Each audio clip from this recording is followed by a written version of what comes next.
হাজার বছর ধরে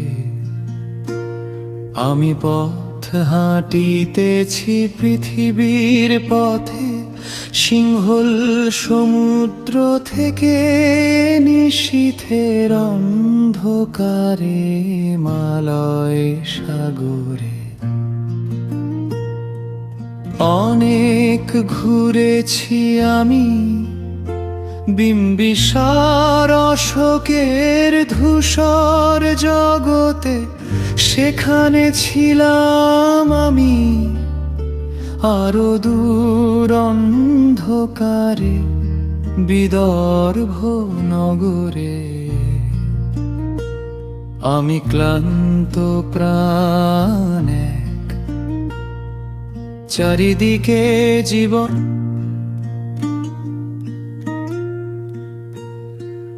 হাজার বছর ধরে আমি পথ হাঁটিতেছি পৃথিবীর পথে, সিংহল সমুদ্র থেকে নিশীথের অন্ধকারে মালয় সাগরে। অনেক ঘুরেছি আমি বিম্বিসার অশোকের ধূসর জগতে, সেখানে ছিলাম আমি আরো দূর অন্ধকারে বিদর্ভ নগরে।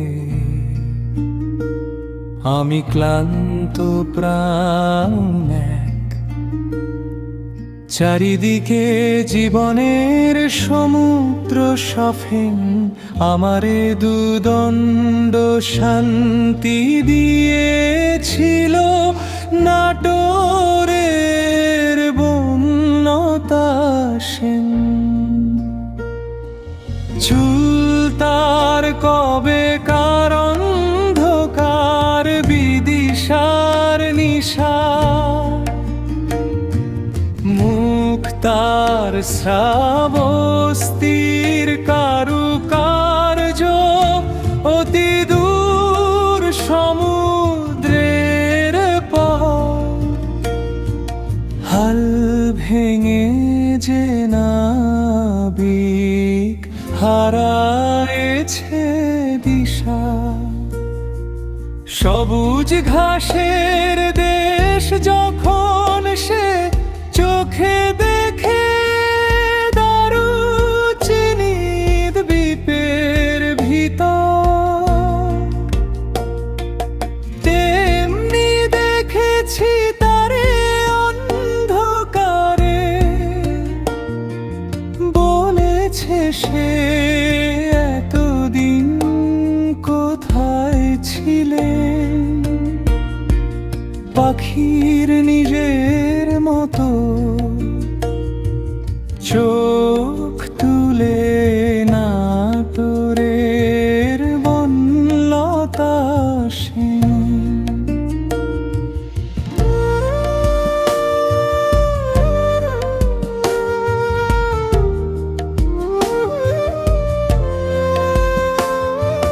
সমস্ত দিনের শেষে শিশিরের শব্দের মতো সন্ধ্যা আসে, ডানার রৌদ্রের গন্ধ মুছে ফেলেছিল পৃথিবীর সব রং নিভে গেলে, পাণ্ডুলিপি করে আয়োজন। তখন গল্পের তরে জোনাকির রঙে ঝিলমিল, সব পাখি ঘরায় আসে, সব নদী